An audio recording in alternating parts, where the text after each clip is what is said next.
네, 안녕하세요. 여러분들의 구독과 좋아요로 이 채널이 유지되고 있습니다. 네, 영상 속도는 1.5배를 추천드리는 바이고요.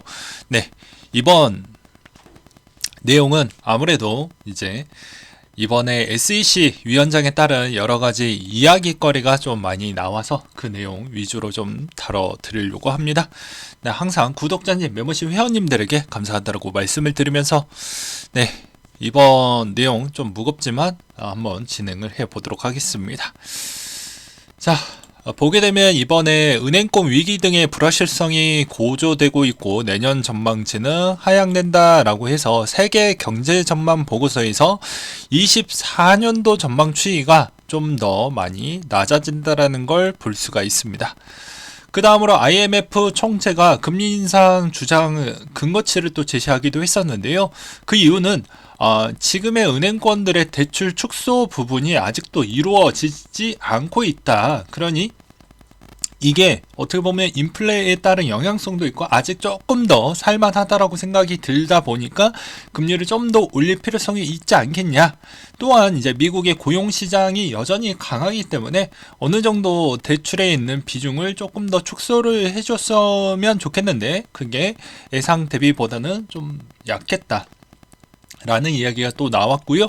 골드만삭스 전망 추이는 부채 협상 타결로 미국의 재정이 중립적으로 유지를 됐고 지방은행 주가 안녕 예금 유출이 둔화된다라는 이야기가 나와 줌으로써 어떻게 보면 팩 웨스트 벤코르를 대표해서 보게 되면 어마무지하게 많이 빠졌죠. 최고가 거의 57달러 정도에서 거래가 됐는데 지금 뭐 거의 8달러 선인데 이번에 약간 반등이 최저가 2달러 찍고 지금 8달러니까 거의 한 뭐 대충 4배 정도 올랐다라고 볼 수가 있습니다.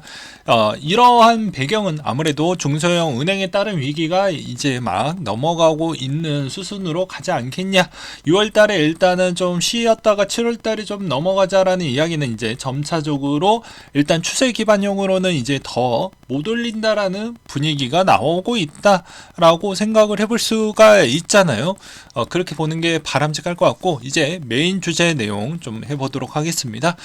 아무래도 바이낸스 사건 터지고 나서 이제 SEC가 이제 소장을 했죠. 근데 이게 끝난 게 아니고 코인베이스도 마찬가지로 소장 부분을 제소를 했습니다. 내용을 보게 되면 미국 증권거래위원회 SEC가 뉴욕 연방법원에 소송을 했고 미등록 상태에서 거래를 했다. 언제부터? 2019년도 때부터 투자자 보호 미흡했고 증권법의 적용 대상인데 규정 무시하고 사기 조작에 방조했던 것 같다. 그래서 코인베이스 입장에서는 규제 중심 정책이 국가 경쟁력을 훼손하고 평소처럼 우리는 운영하겠습니다 라고 해서 적절하게 대응을 하겠다라는 이야기가 나왔고요. 그것으로 인해서 코인베이스 주가가 한때 12% 정도 급락하는 현상이 나와주기도 했습니다. 지금의 시장의 분위기는 앞으로 암호화폐가 증권으로 갈 거냐 아니냐에 따른 좀 기로점이 있다라고 볼 수가 있겠고 여기에서 화력을 더욱더 부각화시키려고 이제 SEC 위원장이 또 게리 겐슬러가 나와가지고 여러 가지 이야기를 하기도 했었는데 약간 또 좀 역시 똑똑하신 분입니다. 할 말 하고 또 못할 말은 싹 피하면서 또 이야기를 하기도 했습니다. 네, BNB 같은 바이낸스 토큰 실체가 무엇인가요? 우리가 아직 제기하지 않는 여러가지 뭐 사건이나 이런 부분은 얘기하지 않겠다 이런 이야기를 좀 하기도 했었거든요. 그래서 여전히 우리는 거울 수 있는 문제점 우리가 싹 파헤치겠습니다 라는 이야기를 계속해서 언급을 하고 있는 실정입니다. 그래서 24시간 동안 바이낸스 계열사에서 나갔던 인출 금액은 대략 1조 원 정도가 추산이 된다라고 되어져 있고요. 그리고 여기에서도 이제 그나마 홍콩에 상장되어져 있는 코인들은 좀 더 자유롭다, 안정적일 확률이 매우 높다라는 이야기가 나와주고 있는 실정입니다. 뭐 비트코인, 이더리움, 뭐 링크, 그리고 라이트코인, 뭐 아발란체, 뭐 등등, 뭐 비트코인 캐시 등등 여러 가지 있고요. 그 다음에 이제 이게 SEC가 거래소에 미국 자산을 동결하라는 명령이 내린 이후 바이낸스 US에서 이더리움 유출이 급증했다라는 이야기가 나와주고 있는 실정입니다. 근데 이게 되게 웃긴 게 이더 입장으로 본다고 하면 어차피 거쳐야 되는 관문 중에 하나인데 탈중앙화 모델에 있는 테스트 기반에 있는 그 수치가 어느 정도 나와 주어야 되는 시점도 있기 때문에 중앙화된 거래소 안에서 이 비중이 높아지면 이게 탈중앙화 모델링이 안 나옵니다. 그러면 당연히 그 해당 데이터 기반으로 보았을 때는 이더리움이 우리 기반적으로 해석을 했었을 때는 그거 용납이 안 되고, 어차피 국가를 운영하는 그런 기관을 설득시키기 위해서는 그 데이터 값이 나와 주어야 돼요. 그게 인위적이든 인위적이지 않던 간에 설득을 하려고 하면 그런 데이터가 나와야 되는데, 일단은 이렇게 조짐으로써 거래소에 있는 비중이 점차 낮아지고 있다는 건 이더한테 장기적인 모델링으로는 나쁠 건 없다. 그리고 요 중간 사이사이마다 에 있는 또 특이사항에 대해서 좀 이야기를 좀 해보려고 하는데요. 요 사이에 FTX 2.0 재개 이야기가 슬슬 나오고 있고요.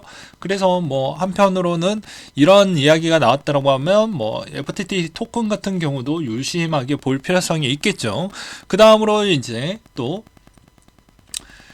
베리 실버트가 이런 이야기를 했습니다. 야, POW 토큰 증권 목록에는 없다 라고 이야기를 하기도 했습니다. 이 말의 의미는 무엇일까요? 돌려서 비트코인 여전히 괜찮습니다 라고 이렇게 좀 돌려서 이야기를 했다라고 보면 됩니다. 또한 이번 뭐 바이낸스 코인베이스 소속에 따른 여러가지 이야기가 많이 나오고 있는데, 여기서 그나마 좀 괜찮은 내용 하나 또 가지고 와봤습니다.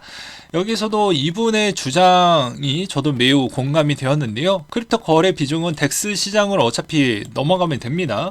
그래서 개인 지갑에 활용이 되면 더욱더 무궁무진하게 되겠죠.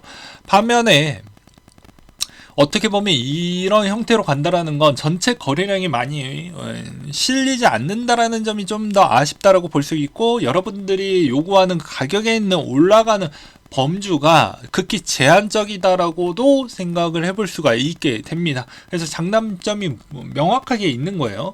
그래서 이런 형태로 흘러가게 될 텐데 이걸 다 막을 수가 있겠냐. 그리고 또한 크립토 거래소를 어떻게 보면 자신들의 통제 범위 안주에 좀 활용하려고 하는 의지가 좀 보여지는데, 이걸 과연 길들이기 용으로 좀 보여지지 않겠냐라는 의견들이 꽤 많이 보여주고 있는 실정입니다. 그리고 또 이렇게 길들이려고 하다 보면 여기에서 반대적으로 이걸 싫어하는 집단들이 생기겠죠. 그래서 이런 싫어하는 집단들이 요즘에 이루어지고 있는 실정이 어떻게 이루어지고 있냐면, 미국에서 사업하고 있는 쪽에서 이제 미국 쪽에서 빠져나가겠다라는 게 10배나 급증을 보여주었다라고 합니다. 기업들이. 근데 실질적으로 행동으로 보여주진 않고 있는 실정입니다. 그리고 여기에서 또 피해자가 생겼으면 수혜자가 생기겠죠. 그래서 누군가 반사이익을 받을 건가 한번 또 자료를 또 가지고 와봤는데요.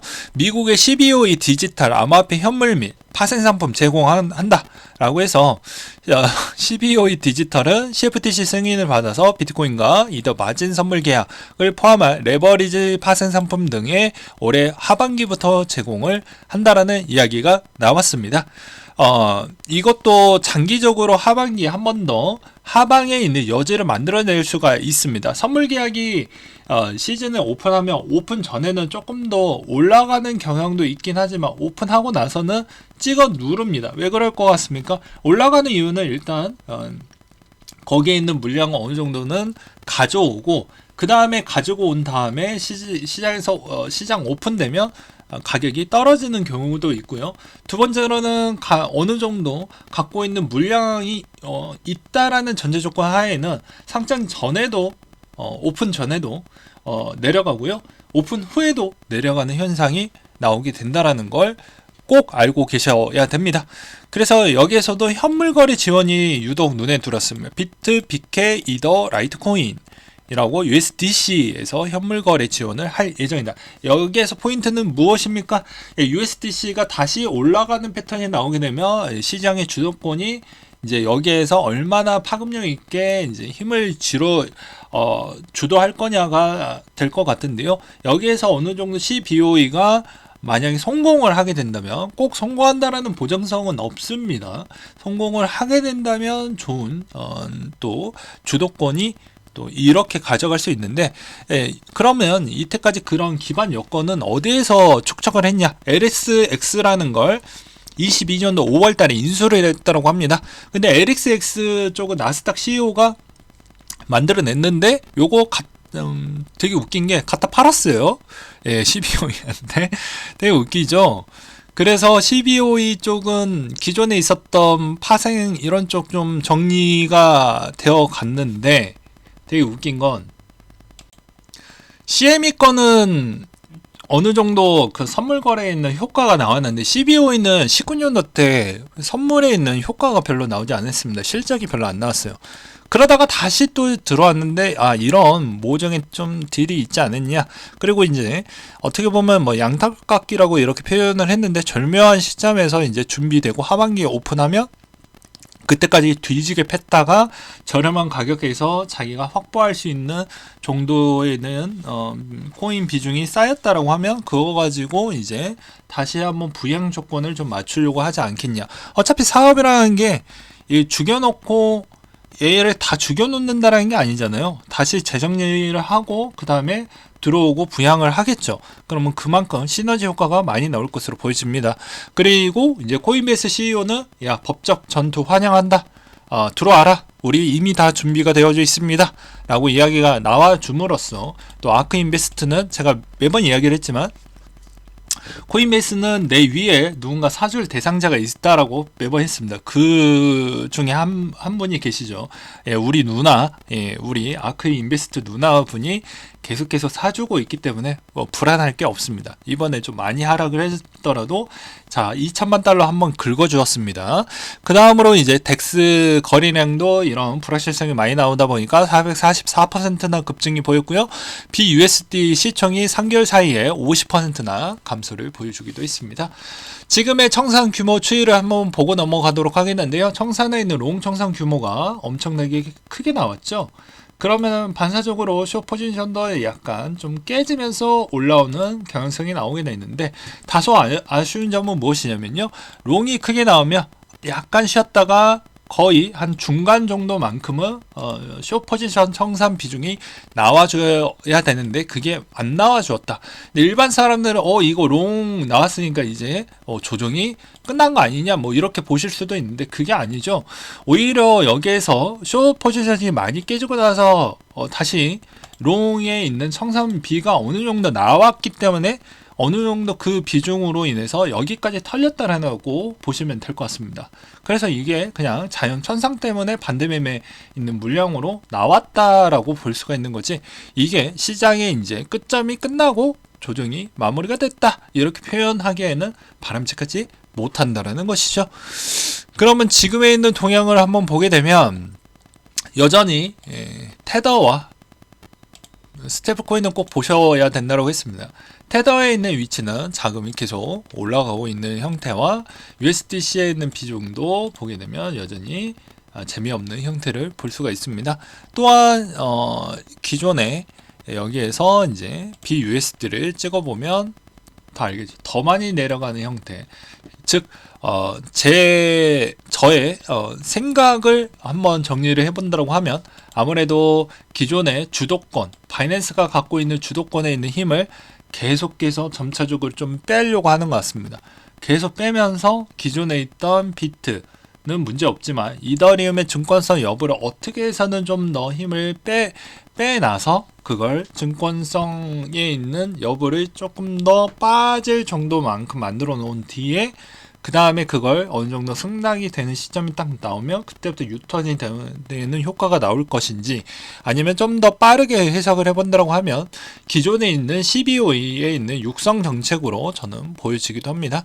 그렇기 때문에 SEC 위원장에 있는 순수 의미는, 야, 이게 돈이 되니까 너희 쪽에서 이런 거 할 거지? 우리가 좀 더 밀어줄게. 그러면 어차피 그쪽에서도 칩이 좀 필요하니까 코인이 좀 필요하니까 그 코인에 어느 정도 마련이 될 때까지는 찍어 누르는 효과도 어느 정도 있을 것 같다라고 저는 생각을 합니다. 그리고 또 이런 효과로 인해서 사람들이 생각하는 건 공포적인 분위기가 많이 생길 것으로 보여지는데요.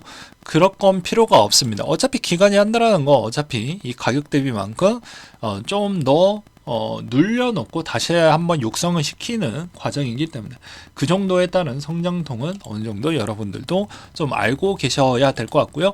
오늘 내용 조금 더 길 수밖에 없습니다. 좀 죄송하지만 이번에 나스닥은 어느 정도 잘 방어를 해줬고 오히려 이 시점에서 6월달 잠깐 동결 분위기가 많이 올라가고 있다 보니까 어떤 바탕이 나오고 있냐면 오히려 원달러 환율 추이가 잠깐 쉬어가고 있는 형태를 볼 수 있습니다. 이게 되게 웃긴 게 내려가면서 이제 채권 미국 국채 발행 조만간 합니다. 근데 절묘하게 지금 이제 동결 시즌으로 6월달 잠깐 하고 있어요. 요 몇 달 사이에 채권 발행해서 그 다음에 그 시점까지는 일단 안 하고 있다가 7월이나 아니면 9월달 정도에 다시 금리 인상할 거예요 하면 그때 채권 찍어내는 그 기간대까지는 유입하게끔 만들어 놓고 발행 성공적으로 끝내고 난 뒤에 다시 또 올리려고 하는 계획이지 않겠냐라는 그런 생각도 들기도 했습니다. 되게 좀 절묘하게 내려가고 있는 모습을 보게 되면 되게 웃기더라고요. 그래서 전반적인 흐름은 다음과 같습니다. 원달러 환율도 어느 정도 가격이 방어가 해 주어야 크립토에 있는 가격 인출 비중도 조금 덜합니다. 아시아 쪽이 요즘 약세를 많이 보여주고 있기 때문에 그렇기 때문에 이런 점도 좀 같이 보시길 바라겠고요.